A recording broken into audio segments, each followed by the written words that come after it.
तो ये ऐसे चलता रहा। फिर आई थिंक सौरभ मिला होगा 2010-11 में। 10 एंड में। हाँ, तो 10 एंड में फिर सौरभ मिला कि ये भी कुछ करना चाहता था, तो मैंने इसको फंसा लिया। मैंने कहा भाई मुझे वर्कशॉप खोलनी है, तू खोलना चाहता तो तू चला ले। तो हमने मिल के वर्कशॉप खोल ली, बिग डैडी कस्टम्स। हाँ, 2010 से 2018 तक हमने कस्टमाइजेशन का काम किया।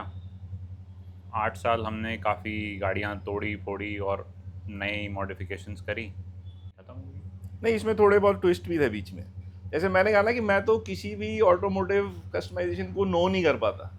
तो जैसे सौरभ ने तो बहुत शॉर्ट बताया, जैसे भाई इसने बताया हम अंदर कहीं वर्कशॉप चलाते थे, तो कोई टैक्सी कंपनी वाले की जगह थी, उसने जगह दी, मैंने वहाँ खोल ली। वो तो मेरी टैक्सियाँ मेंटेन कर रहा, हाँ वो भी कर दी, वहाँ भी कस्टमाइजेशन चला रहे हैं। कहीं जहाँ जगह मिली वहाँ मुंह मार लिया।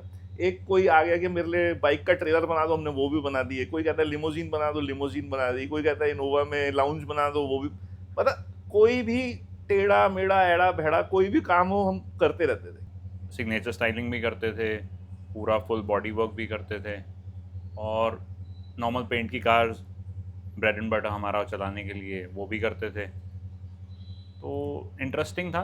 7-8 साल हमने काम करा। साइड बाय साइड हमने व्हील्स का काम भी शुरू कर दिया था कि 2015 में एक एडेड रेवेन्यू अगर हमारे पास आता है तो जर्नी ऐसी रही कि हम 2010 से 2013 तक हम NH1 पे जाके काम करते थे। वहाँ पे एक जगह थी, वहाँ पे हमने वर्कशॉप खोली हुई थी।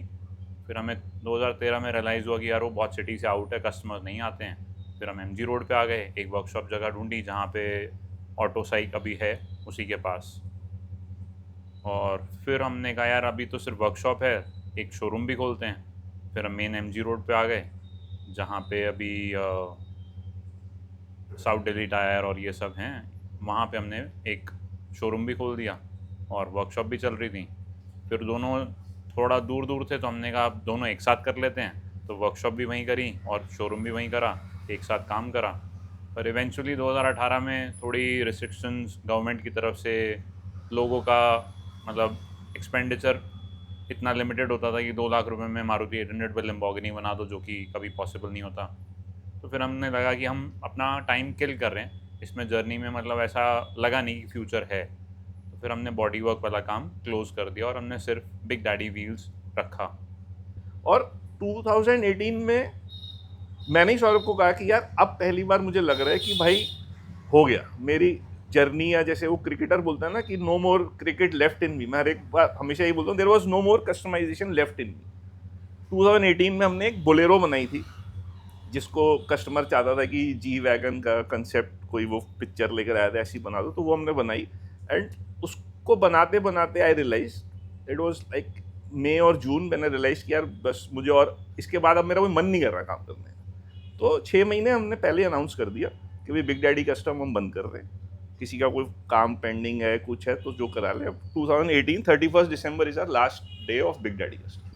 तो सौरभ कर रहा है भाई, वो अपना व्हील्स और टायर्स का गुरु है, वो अपना काम कर रहा है। इट्स नॉट अबाउट प्रो, मतलब ये सिखाने वाले कोई, मतलब कोई ना कोई आपकी लाइफ में आते हैं। जैसे जब हम कस्टमाइजेशन कर रहे थे तो फॉर्चुनेटली हमारी वर्कशॉप और आरुष की workshop was next to it.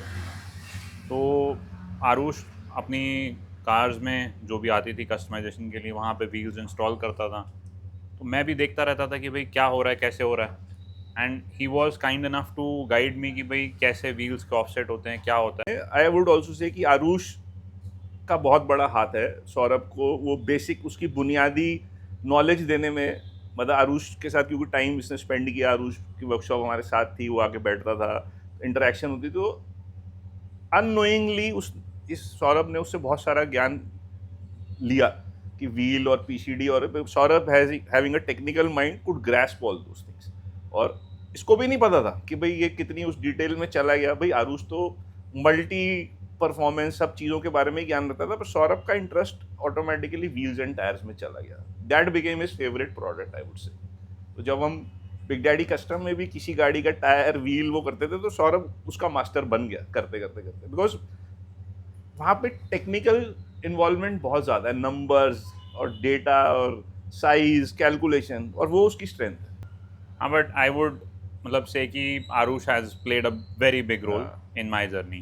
तो I would like to thank him कि भाई जहाँ भी है मतलब उसने मेरे लिए बहुत सपोर्ट किया। और he knew I am is competition, but still he never treated me as competition, और हमेशा आराम से एज अ फ्रेंड बैठ के सब डिस्कशंस होती थी, क्या करना चाहिए, कैसे करना चाहिए, कभी कस्टमाइजेशन रिलेटेड भी बात होती थी और व्हील्स रिलेटेड भी बात होती थी। तो he was never hesitant to share his knowledge. तो मज़ा आता था उसके साथ बैठने में, बहुत नॉलेजेबल बंदा था वो। फिर इवेंचुअली ओवर द इयर्स जब हमने काम करा बिग डैडी व्हील्स में, फिर उसके बाद हमने एक और जगह हमने आउटलेट खोला था चक्रा के नाम से। तो वो जर्नी ऐसी थी कि वो प्योर रिटेल था, तो वहाँ पे काफ़ी कुछ सीखने को मिला। और उसके बाद जब मैंने अपना वेंचर पहिया स्टार्ट करा, तो पहिया में इंडिविजुअली मेरे पास एक फ्रीडम थी कि मैं कुछ भी कर सकता था। तो वहाँ बहुत कस्टमर्स ने रिटेल में आके गाइड करा, सिखाया। तो इवेंचुअली मैंने डिसाइड करा, कॉल किया कि भाई मुझे सिर्फ 4x4 करना है, मुझे और कुछ नहीं करना, क्योंकि मुझे इंटरेस्ट थी 4x4 व्हीकल्स में आ रहा था। तो अब पहिया 4x4 के नाम से अब मैं काम कर रहा हूँ अकेला बस। At Big Daddy Custom, we met one person named Sarandeep, and चाहते ना चाहते वो हमारा दोस्त बन गया और शाम के साथ सरन चिपक गया। नहीं, मैंने ये 4x4 का स्टार्ट करने का रीज़न एक और था, क्योंकि सरनदीप के पास 4x4 व्हीकल नहीं था। तो मुझे लगा यही मतलब बचने का तरीका है कि 4x4 कर लो। ये 4x4 व्हीकल अभी तक इसने नहीं लिया, तो इतने साल तो बच सकता हूँ जब तक 4x4 नहीं है इसके पास।